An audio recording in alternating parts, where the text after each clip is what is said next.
ಇದು ಇವಳು என் பேர் ஜனகர். இத்தனை வருஷ காலமாக அப்பா அம்மா ஏதோ இந்த காட்டை நம்பிக்கின்னு இந்த இடத்துல வாழ்ந்துன்னு இருந்தாங்கோ. கெனியில் ஒழிச்சாங்க. மேலே போனால் பணம், கீழே போனால் பணம், மேலே வந்தால் பணம்ன்ற மாதிரி அந்த மாதிரி ரத்தத்தை சிந்தி கெனியில் கஷ்டப்பட்டு எங்களை எதுலேயும் இல்லாத இந்த காட்டில் எங்களை கொண்டாந்து அனாதையை நிற்க வச்சுட்டு எங்களுக்கு நிற்கிறதுக்கு கூட நெகில் இல்லாத மாதிரி இந்த டைமில் எங்களை இந்த வழியில் பண்ணிட்டாங்க. நாங்கள் என் கஷ்டத்தை யார்கிட்ட சொல்கிறது? கடவுள்கிட்ட தான் சொல்லின்னுக்கிறோம். நாங்கள் யார்கிட்ட சொல்கிறது? எங்கள் கஷ்டத்தை யாரும் தீக்கிற மாதிரி இல்லை. எல்லாம் வந்தாங்க அந்த டைமுக்கு. அந்த அம்மா வந்தாங்க. வர டைமில் எல்லா ஜனமும் வந்தாங்க. இன்னைக்கு யாரும் என்ன ஏதுன்னு எட்டி பார்க்குறோங்க யாரும் இல்லை இந்த இடத்துல. இந்த காட்டில் நாங்கள் வாழ்ந்துன்னுக்கிறோம். 80 வருஷ காலமாக நாங்கள் இந்த இடத்துல கஷ்டப்பட்டுன்னு எங்களுக்கு தாகத்துக்கு தண்ணி கூட இல்லாத இந்த மாதிரி எல்லாம் இருந்துச்சு. கரண்ட் இல்லாத இருந்துச்சு. கரண்ட் போட வச்சோம். தாகத்துக்கு தண்ணி இல்லாத இருந்தது. திரிஞ்சு எம்எல்ஏ வரலையும் போய் திரிஞ்சு எங்களுக்கு கஷ்டப்பட்டு தாகத்துக்கு இந்த இடத்துல எங்களுக்கு குடிக்கிறது தண்ணிக்கு ரொம்ப கஷ்டத்தில் இருந்துச்சு. சங்கத்துலேருந்து மயிராடு இதுலேருந்து சங்கத்துலேருந்து எங்களுக்கு அங்கேருந்து பைப் போட்டு கொடுத்தாங்க. அந்த வழியில் வரக்குள்ள அந்த பைப்புங்களெல்லாம் ஓட்ட பண்ணிவிடுவாங்க. குடிக்கிறதுக்கு கூட தண்ணி இருக்காது. கூலி வேலைக்கு போகிறவங்க பசங்க படிக்கணும்.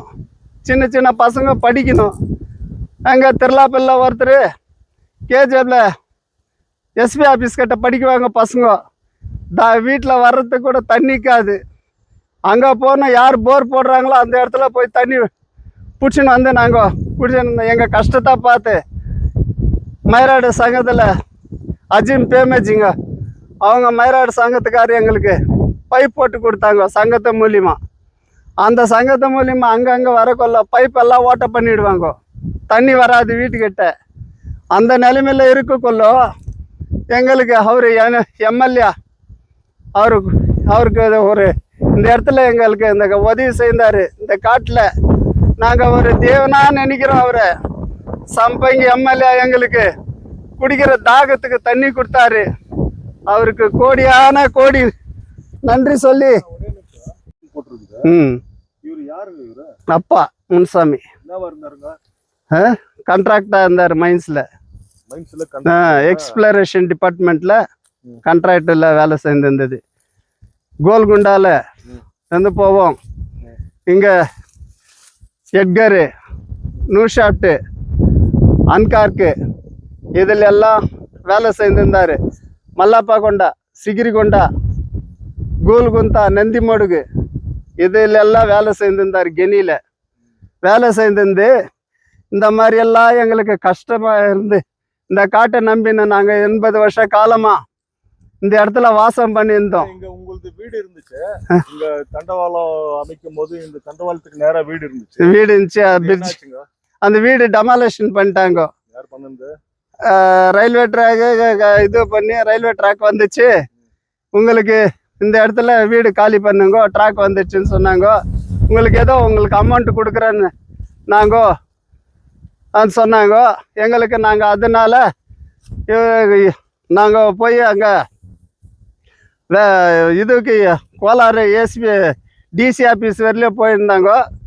அவர் முரளி சார் சொன்னார் எங்களுக்கு, இது பண்ண ஏசி ஆஃபீஸில் போய் பாருங்க சைலா மேடம் போய் பாருங்கன்னு சொல்லி எங்களை இங்கேருந்து அனுப்பி வைப்பார் சொன்னார். Railway engineer. அவர் சொன்னதுனால எங்களுக்கு இந்த ரயில்வே ட்ராக்கு இது வந்தோன்னா நாங்கள் சரி ஏதோ வந்தாக்கா நாங்கள் எங்கன்னா ஒரு வீடு கட்டிக்கலாம் ஆன்ட்டு நாங்கள் ஆசையாக இருந்தோம். எங்களுக்கு என்ன பண்ணிட்டாங்க, லாஸ்ட் மூமெண்ட்டில் இங்கே யாரும் வாசம் பண்ணல என்னன்ட்டு சொல்லிட்டாங்க எங்களை. அங்கே இருந்து போனவொன்னா தாசில்தார் அவர் முரளி சாரே இட்டுன்னு வந்தார். இங்கே இட்டுன்னு வந்து அவர் ரிட்டைர்மெண்ட்டு தாசில்தார். அவர் ரிட்டைர்மெண்ட் ஆகிட்டு அவர் வந்து பார்த்துட்டு போனவர். லாஸ்ட் மூமெண்ட்டில் எங்களுக்கு உங்களுக்கு வருது அமௌண்ட்டு, நீங்கள் போய் ஏசி ஆஃபீஸில் பாருங்கன்னு எங்களை நடக்க வச்சு எங்களை எதுலேயே இல்லாத பண்ணி இன்றைக்கி இந்த காட்டில் நாங்கள் எதில் இல்லாத வாழ்ந்துன்னுக்கிறோம். இது இங்கே வந்துட்டு ரயில்வே ட்ராக் வந்து இதுவாக இருந்தது. இந்த ரயில்வே ட்ராக்கு 4 வீடு இருந்தது. இந்த 4 வீடும் இந்த டெமாலேஷன் பண்ணிட்டாங்க. 5 வீடு இருந்தது. 5 வீட்டில் ஒரு வீடு இந்த வீடுக்கு இருக்குது, ஆறுமுகன்ற வீடு, ஆறுமுகம் சம்பத்ராணின்னு. மிச்சது 4 வீடு டெமாலேஷன் பண்ணிட்டாங்க.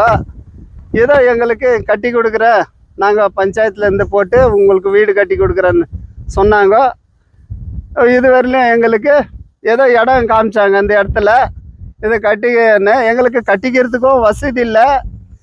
நாங்கள் ஜீவிக்கிறதே ஒரு கஷ்டமாக இருக்குது. எங்களுக்கு நிற்கிறதுக்கு கூட ஏதோ மழை காலம் வந்து காற்று மழை வந்தாக்கா எங்களுக்கு தங்கிறதுக்கு கூட வசதி இல்லாமல் இருக்கிறோம். இவ்வளோ அளவுக்கு எங்கள் நிலைமையை வந்து நீங்கள் பாருங்க. இந்த மாதிரி இருக்கிறோம். புள்ள குட்டியை போட்டுக்கின்னு இந்த மழை பெஞ்சா இந்த நிலைமையில் இருக்கிறோம். இந்த மாதிரி இருக்கிறோம். எல்லாம் சின்ன சின்ன பிள்ளைங்கள வச்சுக்கின்னு நாங்கள் இந்த மாதிரி இந்த காட்டில் இந்த இடத்துல வாழ்ந்துன்னு இருக்கணும். எங்களுக்கு யார் ஏதோ எப்படியே என்ன பண்ணுறது, நாங்கள் இந்த இடத்துல இருந்து அங்கே கட்டி கொடுக்குறேன்னு சொல்லி எங்களுக்கு எம்எல்ஏம்மா பஞ்சாயத்தில் வீடு போட்டு நான் உங்களுக்கு வீடு கட்டி கொடுக்குறேன்னு சொல்லிச்சு. அந்த அம்மா சொல்லிட்டு இது பண்ணிச்சு. வீடு ஏதோ இந்த இடத்துல கொடுக்குறேன்னு சொன்னதில் இந்த இடத்த காமிச்சாங்க. இந்த இடத்த காமிச்சிட்டு இது பண்ணதுக்கு ஏதோ பக்கத்தில் அங்கே ஓடி கண்ணாண்ட அந்த பக்கத்தில் காமிச்சதுக்கு அந்த இடத்துக்குள்ள நாங்கள் ஏதோ பயிர்லையும் பாயா போட்டு நோண்டி பாயா போட்டால் எங்களுக்கு ஜீவிக்க சாப்பிட்றதுக்கே எங்களுக்கு கஷ்டமாக இருக்குது. என்ன செய்யறது, நாங்கள் எப்படி வீடு கட்டுறது? இப்போ வீடு கட்டுறதுக்கு நிலைமை எங்கள் கஷ்டமாக இருக்குது. எதுவும் வசதி இல்லை.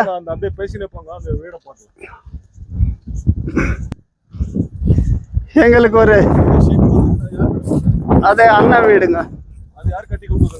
அதை அவரே கட்டிக்கினாரு. அங்கே என்ன வீடு கொடுக்குறேன்னு சொன்னாங்க. வீடு அவங்களுக்கு வீடு அலாட்மெண்ட் கொடுத்தாங்க. இப்போ அவங்க வந்து தங்கினுங்க யாரும் இல்லை.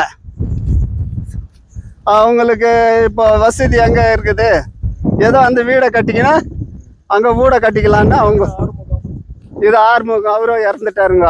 அவங்க வீடு அது. இது ஆறுமுகம் சம்பத்ராணின்னு அந்த வீட்டுக்காரு, மேல் வீட்டுக்காரு. உங்களுக்கு இந்த இடத்துக்கு என்ன சம்பந்தம்? இந்த இடம் எல்லாம் அங்க 80 வருஷ காலமா இந்த இடத்துலயே வாசம் பண்ணி நின்றுட்டோம். இன்னைக்கு எல்லாம் இதுவா இருந்துச்சு. அந்த காலத்துல இருந்து நாங்க பூமியை இந்த ஜமீனை நம்பிக்கின்னு இந்த இடத்துல கஞ்சி குடிக்க வச்சு குடிச்சிக்கின்னு ஏதோ நாங்க நடக்கிறதுக்கு இங்கிருந்து போறதுக்கு கூட இது இருக்காது. இப்போனா கரண்ட் வசதி இதுவா இருக்குது. அப்போ ஒண்ணுமே இல்லை. குடுக்கு வலுக்கு வச்சுன்னு இருப்போம். சீமெண்ணெய் வலுக்கு வச்சுக்கின்னு கார்பெண்ட் கல் கெனியில் அப்பா வேலைக்கு போயிட்டு வந்தாங்கன்னா அந்த கார்பெண்ட் கல்லை வச்சுக்கின்னு இந்த காட்டில் நாங்கள் இந்த வாழ்ந்தோம். இந்த மாதிரி உங்களுக்கு அந்த வீடு கட்டி கொடுக்குறேன்னு சொன்னாங்க இல்லையா? கட்டி கொடுக்கலையா அவங்க? கட்டி கொடுக்குறேன்னு சொல்ல இல்லை, பஞ்சாயத்தில் வீடு மாத்திரம் போட்டு கொடுக்குற, நீங்கள் கட்டிக்கன்றாங்க ரயில்வே இவங்க பஞ்சாயத்தில். எம்எல்ஏ வந்து பார்த்துட்டு சொன்னாங்க இல்லையா கட்டி கொடுக்குறேன்ட்டு. நாங்களே பார்த்தோம். இப்போ எம்எல்ஏவும் முன்ன வரல. எம்எல்ஏ அம்மா அன்னைக்கு வந்து காமிச்சிட்டு போனவங்க தான். இன்னும் எங்களுக்கு இன்னும் நீங்கள் எப்படி இருக்கிறீங்க ஏதாக்கிறீங்கன்னு ஒன்றுமே தெரியல. இப்போ அவங்க அந்த அம்மா கிட்ட பேசுறதுக்கு கூட எங்களுக்கு ஓகே, அந்த அம்மா கிட்ட பேசுறதுக்கு கூட விட மாட்டாங்க. அந்த அம்மா பேசுகிற நேரத்தில் யாரன்னா வந்து இது பண்ணுறாங்க. நாங்கள் எப்படி கேட்கறது? சரின்ட்டு ஏதோ நாங்கள் அங்கே வேலை செய்து ஏதோ பாயா நோண்டி அதை பாயா போட்டுக்கிறோம். அதை வந்து போட்டோ பிடிச்சி கொடுக்கறதுக்கு கூட எங்களுக்கு பஞ்சாயத்துலேருந்து வரல. இதுதான் பாயா நாங்கள் போட்டு இருக்கிறோம். இந்த இடம் இப்போ உங்களுக்கு நீங்கள் உங்கள் அப்பாவை யாரும் சொன்னீங்க, முன்சாமி அவரு மைன்ஸ்ல கான்ட்ராக்டர் இருந்தாரு. இந்த இடத்துல நாங்கள் வாழ்ந்தோம்னு சொன்னீங்க. இப்போ ரயில்வே தண்டவாளம் வந்ததுனால அந்த வீடை காலி பண்ணி உங்களை விரட்டிட்டாங்கன்னு சொல்றீங்க. அந்த விரட்டிட்டதுனால அவங்க அந்த இடத்த இது பண்ணிட்டு இந்த இடம் காமிச்சிக்கிறாங்க. யார் காட்டுங்க? எம்எல்ஏ அம்மாவை காமிச்சிச்சு. அந்த அம்மா வந்து காமிச்சதுனால இந்த பயம் இல்லை.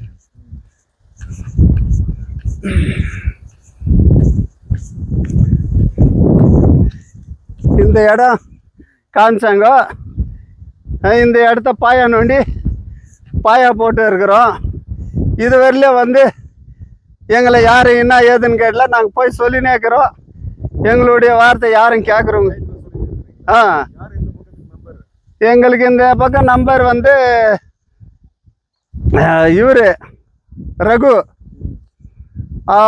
அவருக்கு இது பண்ணா, அவங்க நீங்கள் போய் இது பண்ணான்னு இங்கே யாரும் எங்களை வந்து என்ன ஏதுன்னு கவனிக்கிறதில்ல. அந்த அம்மா வரக்குள்ள மாத்திரம் வராங்க, அப்படி இப்படின்ட்டு சொல்லிட்டு போயிடுறாங்க. இப்போ இது வரலும் வந்து யார் என்ன ஏது எப்படிக்கிற ஏதாக்குறேன்னு ஒன்றுமே வந்து எங்களை கேட்கல. நான் எங்களுடைய நிலைமை எப்படி இந்த காட்டில் குடும்பத்துக்கு ஒதுக்கிற இடமா இது? குடும்பத்துக்கு ஒதுக்கிறது 5 பேருக்குன்னு சொல்லி இது 3 பில் ஆகணுமா உங்களுக்கு? 3 பில்லு 4 பில்லு ஆகணும்னு சொல்கிறாங்க. பில் கூட யாரும் வரல. இன்னும் வரல. பஞ்சாயத்து எந்த பஞ்சாயத்து வருது? கெட்டு மாதமங்கலம் பஞ்சாயத்து. எம்எல்ஏ கவர்னத்துக்கு போனீங்களா நீங்க இது எடுத்துன்னு? எம்எல்ஏ மேடம் நாலேஜ் எடுத்துன்னு போனீங்களா? இது எம்எல்ஏ மேடம் வந்து காமிச்சிட்டு போனது உங்களுக்கு பஞ்சாயத்துக்கு ஆர்டர் பண்ணிட்டு போனாங்க. இப்போ பஞ்சாயத்தில் போய் கேட்டாக்கா இன்னும் வரோம் அப்போ போகிறோன்றாங்க. யாரும் வந்து படம் இல்லை. எத்தனை வாட்டி நாங்கள் இங்கேருந்து போய் சொல்லினுக்கிறது அவங்களுக்கு. இப்போ இது நீங்கள் உங்கள் சொந்த காசுல ஃபவுண்டேஷன்? சொந்த காசில் நாங்கள் ஃபவுண்டேஷன் போடுறது. கூலி வேலை செய்து நாங்கள் வீடு கட்ட முடியுமா? இருக்கிற வீடை தள்ளிட்டாங்க. எங்கள்கிட்ட காற்று மழை வந்து வீடெல்லாம் எடுத்து போட்டு, அப்போது வீடு பஞ்சாயத்தில் போட்டு வீடு போட்டு இவர் ஹசரத்து கெம்பாபுரம் ஹசரத்து எங்களுக்கு அந்த வீட்டு கூரையை பிடிங்கி காமிச்ச செதில் மண்ணாட இருந்துச்சு. அந்த கூரையை பிடிங்கி காமிச்சதுக்கு அவர் உடனே எங்களுக்கு வீடு போட்டு கொடுத்தாரு. அந்த வீடு கட்டிட்டு 30,000 நாங்கள் வீடு கட்டி அந்த இடத்துல ரயில்வே ட்ராக் வந்து அந்த இடத்துல நாங்கள் வீடு கட்டி குடியிருந்தோம். இந்த இடத்துல இப்போ எங்களுக்கு எதுவுமே இல்லை ஆதரவு. நாங்கள் எப்படி வீடை கட்டுறதா, நாங்கள் வழுத்து பழப்பு ஜீவிக்கிறதா? இல்லை எதனா கவர்மெண்ட்டில் யாருன்னா ஒருத்தருன்னா வேலை செய்கிறாங்கிறாங்களா? கூலி வேலை செய்து நாங்கள் வீடு கட்ட முடியுமா இப்போ இருக்கிற விலைவாசியில்? இதோ அப்படி கூட நாங்கள் இதோ பண்ணி இந்த ஃபவுண்டேஷன் போட்டு நிற்க வச்சுருக்கிறோம். இது வரலையும் ஆச்சு. இன்னும் ஏது எப்படிக்கிறீங்க ஏதாக்குறீங்கன்னு யாரும் வந்து கேட்கல. எத்தனை வாட்டி போய் சொல்கிறது? ಪಂಚಾಯತ್ போய் சொன்னா ಅದ ವರಂ ಪೋಂಗ ಒಂದ ಪಾಡ ಇಲ್ಲ. ಹೌದು ಸ್ನೇಹಿತರೆ, ಈ ದೊಡ್ಡ ಮನುಷ್ಯರು ಮಾತಾಡುವುದು ನಿಜವಾಗಿರ್ತದೆ. ಈಗ ಎದುರುಗಡೆ ನಾವು ನೋಡ್ತಾ ಇದೀವಲ್ಲ, ಈ ಮನೆ ಹಾಗೂ ಈ ಶೆಡ್ಗಳು ಹೊಸ ಶೆಡ್. ಅದು ಇದು ಬಂದು ಹಳೆ ಮನೆ. ಈ ಸ್ಥಳಕ್ಕೆ ಈ ಕುಟುಂಬಕ್ಕೆ ಒಂದು 80 ವರ್ಷಗಳ ಕತೆ ಇದೆ. ಇಲ್ಲಿ ಎರ್ರಗೊಂಡ ಅಂತ ಮೈನ್ಸ್ ನಡೆಯುವಾಗ ಮುನ್ಸ್ವಾಮಿ ಎಂಬವರು ಅಥವಾ ಇನ್ನು ಕೆಲವರು ಈ ಸ್ಥಳದಲ್ಲೇ ವಾಸ ಮಾಡ್ಕೊಂಡು ಬಂದಿದ್ದಾರೆ. ಆ ಕಾಲದಲ್ಲಿ ಎರ್ರಗೊಂಡ ಮೈನ್ಸ್ ನಡೆಯುವಾಗ ಸುಮಾರು ಮನೆಗಳು ಇಲ್ಲಿ ಇತ್ತಂತೆ. ನಂತರ ಮೈನ್ಸ್ ಮುಚ್ಚಾದ ನಂತರ ಇವರು ಇಲ್ಲೇ ವಾಸ ಮಾಡಿದ್ದಾರೆ. ಅವರ ತಂದೆ ಇಲ್ಲೇ ತೀರ್ಕೊಂಡಿದ್ದಾರೆ. ಮುನ್ಸ್ವಾಮಿ ಅವರು ದೊಡ್ಡ ಕಾಂಟ್ರಾಕ್ಟರ್ ಆಗಿ ಕೆಲಸ ಮಾಡಿದ್ದಾರೆ ಅಂತ. ಈಗ ನಾವು ನೋಡ್ತೀವಲ್ಲ, ಈ ಮಣ್ಣು ಮೇಡು, ಈ ಮನೆ ಪಕ್ಕದಲ್ಲಿ ಆ ಟ್ರ್ಯಾಕ್ ಹೋಗ್ತಾ ಇದೆ. ಆ ಟ್ರ್ಯಾಕ್ ಎಲ್ಲಿ ಹೋಗ್ತಾ ಇದೆಯೋ ಆ ಟ್ರ್ಯಾಕ್ ಕೆಳಗಡೆನೆ ಈಗ ರೈಲ್ವೆ ಟ್ರ್ಯಾಕ್ ಹೋಗ್ತಾ ಇದೆ. ಮಾರಿಗುಪ್ಪಂ ಟು ಕುಪ್ಪಂ ಪ್ರಾಜೆಕ್ಟ್ ಕಾಮಗಾರಿ ಅದು ನಡೀತಾ ಇರೋದು. ಈ ಮನೆ ಇದೆ ನೋಡಿ, ಈ ಮನೆ ಪಕ್ಕದಲ್ಲೇ ಈ ಟ್ರ್ಯಾಕ್ ಹೋಗ್ತಾ ಇದೆ ನೋಡಿ. ಅಲ್ಲೇ ಒಂದು 4 ಮನೆಗಳು, ಸುಮಾರು ಹಳೆ ಮನೆಗಳು ಇತ್ತು. ಈಗ ಇವರು ರೈಲ್ವೆ ಅವರು ಈ ಕಲ್ಲು ಉಳಿದ್ದಾರೆ, ಅವ್ರದ್ದು ಸ್ಥಳ ಅಂತ. ಅದಕ್ಕೆ ಮುಂಚೆ ಇದು ಯಾವುದೇ ಇಲ್ಲದೆ ಇತ್ತು.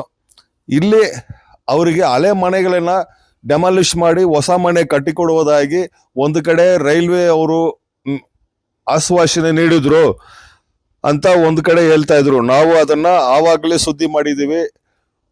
ಒಂದು 3 ವರ್ಷಗಳ ಮುಂಚೆನೆ ಸುದ್ದಿಗಳು ಮಾಡಿದ್ದೀವಿ. ನಂತರ KGFMLA ಅವರು ಈ ಸ್ಥಳಕ್ಕೆ 4 ಬಾರಿ ಭೇಟಿ ಮಾಡಿ, ಈ ನಗರ ಅಭಿವೃದ್ಧಿ ಆಗ್ಬೇಕು, ಊರ ಅಭಿವೃದ್ಧಿ ಆಗ್ಬೇಕು, ನಾ ಡೆವಲಪ್ಮೆಂಟ್ ಮಾಡ್ತಾ ಇದ್ದೀನಿ, ಆದ್ರಿಂದ ನೀವು ಅದನ್ನ ಖಾಲಿ ಮಾಡಿಕೊಡಿ, ನಾವು ಮಾದಮಂಗಲ ಪಂಚಾಯಿತಿ ಮುಖಾಂತರವಾಗಿ ನಿಮಗೆ ಮನೆಗಳನ್ನ ಕಟ್ಟಿಕೊಡ್ತೀವಿ 4 ಕುಟುಂಬಗಳಿಗೆ ಅಂತ ಆಶ್ವಾಸನೆ ನೀಡಿದ ನಂತರ ಪಕ್ಕದಲ್ಲಿ ಇವರು ರೇಖೆಗಳಲ್ಲಿ ಶೆಡ್ಗಳ ತರ ಹಾಕೊಂಡ ನಂತರ, ಯಾಕಂದ್ರೆ ಬದುಕಬೇಕಲ್ಲ, ಇಲ್ಲೇ 80 ವರ್ಷಗಳಿಂದ ಇವರು ಜೀವನವನ್ನ ಕಳೆದಿದ್ದಾರೆ.